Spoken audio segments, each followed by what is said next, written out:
APAN M360. Je suis avec Katia Makdissi-Warren, qui mène les destinées d'un groupe fort intéressant depuis plusieurs années, un ensemble à géométrie variable qu'on nomme Octo Echo, et qui lance un nouvel album. Enfin, l'album est prêt depuis la fin de l'été. Sémanik Sivumut. Sémanik Sivumut, qui sont des mots en inuktitut. Alors, je me doute du métissage culturel dont il est question, Katia. Oui, Bonjour. bonjour Alain. Bonjour Alain. Depuis plusieurs années, Katia, on connaît tes origines mixtes, c'est-à-dire celtiques et moyen-orientales, plus précisément libanaises. Et tu as entrepris une démarche avec les peuples autochtones du Canada, les Premières Nations, mais aussi les gens du Grand Nord. Dans le cas qui nous occupe, le nouvel album puise dans le Grand Nord avec des artistes qui sont issus du Grand Nord québécois. Et on a pu voir déjà un premier aperçu de l'album qui est maintenant sur le marché. Sémanik Sivumut. On l'avait présenté au Festival Présence autochtone. Et là, il y aura plusieurs concerts qui sont prévus cet automne. Et il y a d'autres activités d'Octo Echo dont on va parler. Alors, commençons par l'album lui-même. Tu as travaillé, donc, comme je disais, avec les Premières Nations, avec les nations inuites, Inuk, ou enfin des gens qui soient des territoires du Nord-Ouest ou encore du Grand Nord québécois. Et tu as créé de la musique à partir de leur propre tradition en les mêlant aux tiennes et à ta démarche de compositrice. Oui, ben, c'est un projet que j'avais à cœur depuis longtemps, mais en fait, c'était le chant de gorge inuit en particulier. Ça, j'aime ça là, depuis que je l'avais entendu à Radio-Canada. C'est dans les années 80, c'était extraordinaire. Puis j'étais adolescente, puis je suis allée m'acheter un CD parce que je n'en revenais pas que deux voix pouvaient exécuter des sons pareils. C'était incroyable, tu sais. Et puis, j'ai eu la très grande chance de rencontrer Nina Segalowitz et par la suite Lydia Aitok, deux chanteuses de gorge inuit, avec qui on a commencé à faire des projets. Et puis, ces deux chanteuses-là qui sont vraiment des artistes accomplis, là, bon, ça a commencé le projet en fait en se disant on ne fait pas de concert, on fait juste des ateliers avec des musiciens d'Octo Echo. On était 8. Et puis on va juste partager, faire des improvisations. Je vais apporter des esquisses juste pour se rencontrer, se connaître et tout. On a fait une trentaine d'heures comme ça, sans concert au bout, rien. C'était vraiment juste pour découvrir, discuter. Et Nina et Lydia, qui étaient d'une générosité incroyable, ben, ils m'ont guidé beaucoup parce que tu sais, j'ai pu savoir un peu, en apprendre énormément sur le chant de gorge inuit et aussi savoir jusqu'où on peut aller aussi pour respecter la communauté, puis la culture, rester authentique, puis comment on peut intégrer ça dans des nouvelles compositions.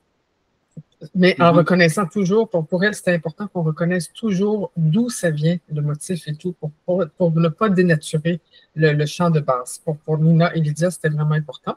Mais alors cette première expérience-là a finalement abouti à un concert, puis on a eu beaucoup de plaisir à travailler ensemble. Puis à partir de ce moment-là, ben, on a développé plus le côté Première Nation avec Octo Echo. Alors, c'est pour ça que Nina Segalowitz et Lydia Aitok sont toutes les deux co-directrices artistiques d'Octo Echo pour le volet autochtone. Alors, Oui, comme ça, donc elles sont un peu co-compositrices d'une certaine façon. Ben je veux dire pour la partie de chant de gorge, c'est sûr que maintenant, je connais un peu, je dirais un peu parce que c'est pas, on est toujours un peu pas très connaissant quand on le fait pas nous-mêmes et que c'est pas notre culture. Mais je veux dire, des fois, j'ai des idées, mais elle m'apporte aussi des idées, beaucoup, pour la partie aussi du chant de gorge. Fait qu'on se challenge mutuellement. Des fois, je pousse, puis des fois, elle me pousse. Fait que finalement, on est ensemble, on s'oblige à aller plus loin tout le temps. Oui. Ben, le chant de gorge, à l'origine, c'est plus un jeu entre femmes. Ce n'était pas considéré comme de la musique, mais bien un jeu où on développe une technique de gorge qui nous permet d'aller au plus profond des graves fréquences. Ce jeu de gorge-là, d'ailleurs, n'est pas unique au Grand Nord québécois ou canadien. On peut le retrouver en Mongolie, on peut le trouver au Tibet, En etc. Sibérie aussi. Ouais. En Sibérie. Donc, c'est un jeu qui vient de tous les Grands Nords, on dirait. Oui, absolument. C'est vraiment très intéressant parce que c'est. Et puis qu'est-ce qu'ils ont en commun? Des fois, c'est bon, en Mongolie, c'est des hommes qui chantent le chant de gorge plus, puis ici, c'est plus traditionnellement les femmes. Mais aujourd'hui, tout le monde, hommes et femmes, chantent le chant de gorge en Mongolie, comme ici, là, d'ailleurs. Mais qu'est-ce que la particularité qu'ils ont en commun, c'est vraiment la nature, imiter la nature, être proche de la nature avec la voix. Puis, c'est que ça peut être un jeu ici, le chant de gorge inuit, c'est vraiment un jeu où est-ce que deux femmes se placent une devant l'autre, puis ils essayent de, de déjouer l'autre personne. Puis la première personne qui rit, qui arrête de chanter, a perdu le jeu. C'est ça un peu de. C'est une sorte de je te tiens par la barbichette, mais avec des sons. Exactement, c'est ça. C'est vraiment ça. C'est ce principe-là de jeu de faire rire l'autre. Ce sont les Occidentaux qui ont trouvé de la musique là-dessus, on dirait, en traiter le jeu de gorge, le chant de gorge, comme étant une matière musicale. Pour les gens du Grand Nord, cette transformation-là a-t-elle eu lieu? L'ont-ils vécu? C'est-à-dire la transition d'un jeu traditionnel avec des sons très particuliers à une musique de composition? Oui, c'est une excellente question. Là, faudrait que Lydia puisse répondre plus que moi. Mais qu'est-ce que j'ai observé? On était dans une conférence et puis quelqu'un avait demandé à Lydia, est-ce que chez vous, c'est considéré comme de la musique ou pas? Puis Lydia ne s'était même pas posé la question, c'est un contexte social, ils sont là, c'est bon. Et puis, finalement, en discutant tous ensemble, c'est on est arrivé à la conclusion que dans le contexte initial, ce n'est pas nécessairement de la musique, ça fait partie de la culture. C'est un truc culturel des traditions. Mais dès qu'on le sort de là, qu'on le met sur scène, ça devient de la musique, en fait. C'est ça, c'est comme sorti du contexte, on dirait que ça devient. Il n'y a pas vraiment de vérité là-dedans, mais en tout cas, c'est comme ça qu'on l'a perçu là, avec Lydia. Et je sais que de plus en plus, les jeunes chanteuses inuites utilisent ça aussi avec de l'électronique et tout ça, puis ils utilisent le chant de gorge pour créer de la musique, en fait, aussi, là, de la musique, je veux dire, autre que dans un contexte social de jeu. Là, oui. Maintenant, sur les possibilités réelles en termes de matière sonore, matière musicale, le jeu de gorge est fascinant. On explore des fréquences inconnues du corps humain. Enfin, pour nous, les Occidentaux qui vivons au sud, c'est très nouveau. Ça fait un demi-siècle qu'on explore vraiment le jeu de gorge. Je me souviens que les gens de la musique contemporaine à Montréal, dans les années 70, au début des années 80, étaient déjà fascinés par ça. Mais maintenant, 4 décennies plus tard, le corpus du jeu de gorge, du chant de gorge, est-il assez vaste pour qu'on puisse extrapoler, imaginer beaucoup d'autres musiques en l'amalgamant, en le liant, en le soudant à d'autres traditions, à d'autres instrumentations? C'est une excellente question. Il peut se décliner de différentes façons. Et puis, on peut toujours, à partir d'un motif, toujours récupérer la tête du motif, le centre du motif, comment on l'interprète. Il peut se décliner de beaucoup, beaucoup de façons. De notre côté, on n'a pas fini de faire le tour encore. mais je suis convaincue aussi que des gens comme Tania Tagak ou d'autres vont créer des nouveaux sons aussi à partir de leur propre culture. Et ça ira probablement ailleurs aussi. D'un côté, il y a des gens qui veulent garder plus la tradition, puis il va y avoir des gens qui vont créer aussi. J'ai l'impression que pour moi, c'est infini comme possibilité. Mais c'est ça. Et dans le cas qui nous occupe, de quelle manière as-tu construit ces musiques-là avec tes protagonistes, Nina et Lydia? Comment ça s'est passé? Bon, vous avez fait des ateliers, vous avez dégagé des choses, vous avez trouvé qu'il y avait des terrains d'entente communs d'un point de vue esthétique. Et qu'est-ce que ça donne par la suite? De quelle manière la musique s'est-elle construite? La première fois, on était des deux côtés. Hein, du coup, je parle de notre côté avec moi, le peu de connaissances qu'on avait, tous les musiciens occidentaux, on va dire, ou de d'autres origines. Sur le chant de gorge, on essayait en fait, c'était des balbutiements, on va dire, de chaque côté, puis essayer de comprendre, parce que du côté de chant de gorge inuit, ils sont très forts en chant de gorge, mais tout le côté musical, puis qu'on peut apporter de musique contemporaine même, ou sont un peu perdus, ça ne fait pas partie de leur culture non plus, là, tu sais. Fait que, tu sais, c'est comme une rencontre, tu sais, mais là, plus ça va, plus on peut décider de créer de la nouvelle matière, en fait, parce qu'on sait qu'on est capable, qu'on y va plus loin, puis on est capable d'aller toujours plus loin, puis on se pousse justement. Fait que des fois, moi, je veux dire, ça arrive encore que Nina et Lydia me disent, ben là, non, c'est trop ça. Ça, c'est trop. Mais tu sais, ben, OK, bon, fait que là, j'attends. Mais tu sais, mais c'est ça, fait que, parce que il y a un côté physique aussi au chant de gorge, fait qu'il y a de la limitation aussi, que ça reste. Et il ne faut pas qu'il s'évanouisse, hein, tu sais. Enfin, moi non plus, tu sais. Fait que c'est ça, mais cette fois-ci, dans cet album-là, j'ai vraiment exploré plus aussi le tambour inuit, hein, parce que ça, c'est nouveau aussi qu'on en fait avec Octoéco puis Lydia et Nina. Elles ont un tambour depuis peut-être 2-3 ans, puis c'était important aussi de l'intégrer. Lydia amène aussi le côté de poésie, et elle chante aussi sans chant de gorge aussi. Fait que c'est comment qu'on... Fait que finalement, comment on intègre ça, c'est qu'on essaie d'aller toujours un peu plus loin, et moi, de mon côté, je suis plus à l'aise comme compositrice de pouvoir essayer des choses puis de demander en fait à Nina et Lydia d'être comme des instruments, hein, à travers, tu sais, puis d'avoir une partition plus claire. Puis pour c'est ça, fait qu'ensemble, on réussit à aller plus loin dans la construction parce qu'on sait qu'on est capable, ce qu'on n'était peut-être pas capable il y a 15 ans puis 20 ans. Tu sais. Oui. Maintenant, si on parle d'instrumentation, bon, il y a les deux chanteuses de gorge, Nina Segalovitz et Lydia Etok, mais aussi il y a d'autres protagonistes là-dedans. Il y a d'autres acteurs, actrices, artistes. Hélène Martel est là-dedans. Le percussionniste Bertil Schulrabe, ou Schulrab, on dit? Schulrabe. Schulrabe, et Michel Dubois, qui est un multi-instrumentiste qu'on connaît depuis des temps immémoriaux, parce qu'il était associé au jazz québécois depuis les années 80, Eric Warren au piano, Carla Antoun au violoncelle, toi-même au oud et à différentes manipulations électroniques. Et donc, voilà, et il y a des instrumentistes invités, David Richpan au piano, Michel Seto au violon, Anders Hunter, tambour à main, Philippe Legault, tuba. Donc, il y a beaucoup de monde impliqué là-dedans.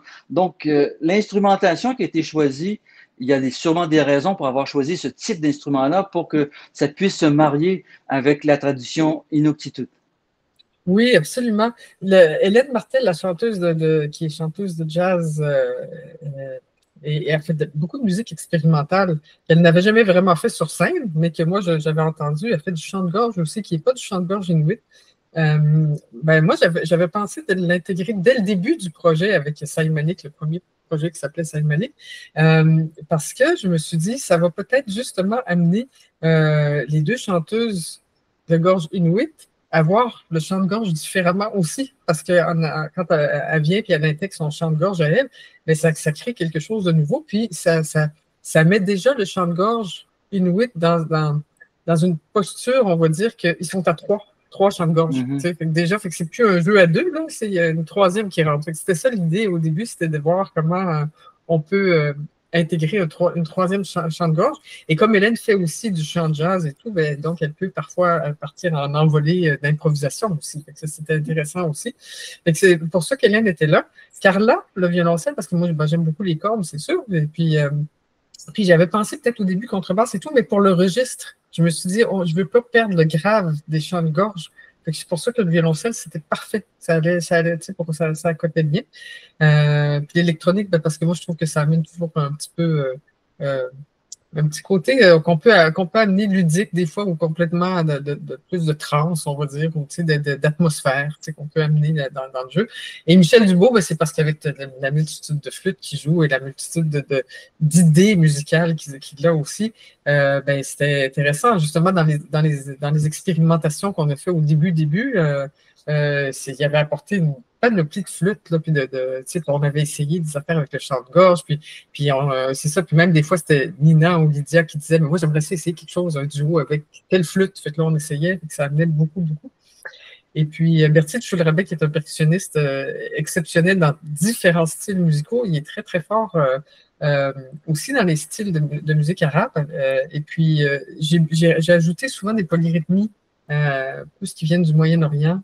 Et Bertil est habitué avec ça. Et puis, bon, Bertil, ça fait longtemps qu'il est avec Octo Echo, là, puis c'est le percussionniste qui amène toujours sa touche colorée pour le projet, là. Maintenant, le tambour du Grand Nord et aussi les voix, le jeu de gorge, sont exprimés d'une manière plutôt linéaire, d'une certaine façon, lorsqu'on n'est pas vraiment au courant des subtilités, surtout dans le chant. Du point de vue rythmique, le jeu, enfin les rythmes sont très, très fondamentaux, sont très basiques, si on peut se permettre cette expression. On est loin des polyrythmes ouest-africains ou de la musique traditionnelle indienne, etc. Donc, on sait que dans toutes sortes de cultures ancestrales, le développement du rythme est différent. Alors, dans le Grand Nord, c'est assez restreint jusqu'à un certain point. C'est rare qu'on va plus qu'à un 2-4. C'est rare il n'y a pas de polyrythme, il n'y a pas Non. il n'y a pas de variation rythmique très importante. C'est strictement une différence de vitesse, mais généralement, on n'explore pas différents rythmes. D'un point de vue aussi harmonique, ça n'existe pas vraiment, c'est monodique. Et d'un point de vue aussi de la variété mélodique, c'est aussi relativement restreint. Alors, même si c'est très beau d'un point de vue textural, même si le jeu de gorge est très important et fondamental dans la culture Inuk, il y a quand même un côté folklorique de base qui n'a rien à voir avec la démarche compositionnelle complexe. Alors donc, comment marier les deux mondes qui sont tout à fait défendables pour différentes raisons et en faire un seul?